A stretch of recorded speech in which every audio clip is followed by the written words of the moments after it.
Ça commence sur les puits de pétrole eux-mêmes. Les installations industrielles sont à 600 km de Brazzaville, près de la ville de Pointe-Noire, au bout d'une des rares routes bien goudronnées du pays. On a suivi les panneaux, il faut prendre à droite. C'est indiqué. Voilà le terminal pétrolier de Djeno. C'est ici que transite le pétrole, extrait par Elf, pour son compte et celui du pays. Les puits sont en mer. Au bout d'un chemin, il n'y a rien à voir, si ce n'est quelques tuyaux qui s'enfoncent dans l'océan, derrière une grille. Problème, à partir de cette grille, fini le Congo, tout est contrôlé par Elf, dans le plus grand secret. C'est ce qu'affirme l'ancien président de la République, Pascal Lissouba. Selon lui, le Congo ne savait même pas combien de pétrole était extrait de son sous-sol.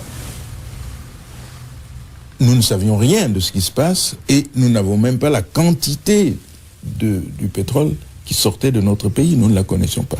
Vous voulez dire que les autorités congolaises ne la connaissaient pas. Ne connaissaient pas la quantité de pétrole extraite de leur sol? Par quel moyen?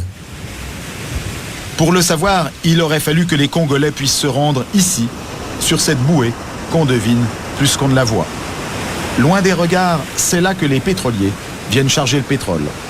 Seulement voilà, les navires sont Elf, les employés sont Elf, les chiffres sont donnés par Elf et les autorités du Congo assurent qu'elles n'ont pas les moyens d'aller vérifier.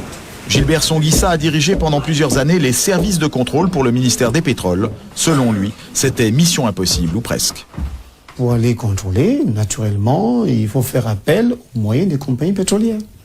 C'est-à-dire que vous-même, est-ce que vous aviez vos propres bateaux, vos propres hélicoptères pour pouvoir aller sur les plateformes? Non, pas du tout. Vous aviez combien de bateaux? Je vous ai dit pas du tout, donc 0 bateau. Même pas une pirogue. Au large de ces plages, des quantités de pétrole importantes auraient ainsi été acheminées sans que les officiels congolais n'en soient mis au courant. Parfois même, des navires entiers. Et un pétrolier de 100 000 tonnes, cela représente près de 100 millions de francs qui échappent aux caisses du pays. On appelle ça une cargaison fantôme. Interrogé sur la question, Loïc Le Floch-Prigent ne dément pas qu'il y en ait eu. Il y a des cargaisons qui sont produites et qui n'ont jamais été officiellement. Voilà. Alors, c'est des choses qui sont arrivées, bien sûr, dans le passé, quand les dispositifs de comptage n'étaient pas aussi précis que maintenant. Là, on peut estimer qu'aujourd'hui, les dispositifs de comptage sont précis, du moins dans certains pays. Alors si je prends l'exemple quand même concret des pays africains, et notamment dans les années 70, 80, 90, est-ce que les systèmes de comptage étaient précis? Les systèmes de comptage étaient imprécis.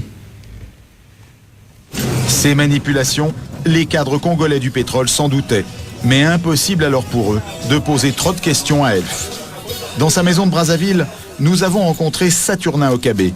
Il a été plusieurs fois en prison pour ses idées politiques et a été écarté de la gestion du pays depuis plusieurs années. Mais dans les années 80, il a été un des grands patrons des pétroles congolais.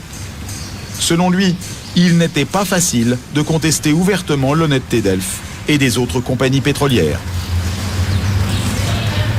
C'était toujours dangereux de vouloir donner l'impression qu'on n'a pas confiance à tel ou tel opérateur économique. Ça, je dois aussi vous le dire. C'était dangereux. Dangereux pour la personne qui était là.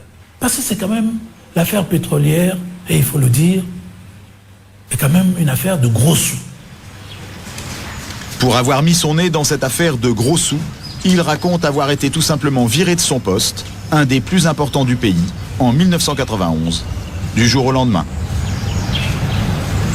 C'est quelqu'un qui m'est très confiant, qui m'a dit, écoute, demain matin ne viens pas au bureau. Ah bon? Mais demain matin, je ne suis pas parti au bureau, mes portes étaient fermées, clouées.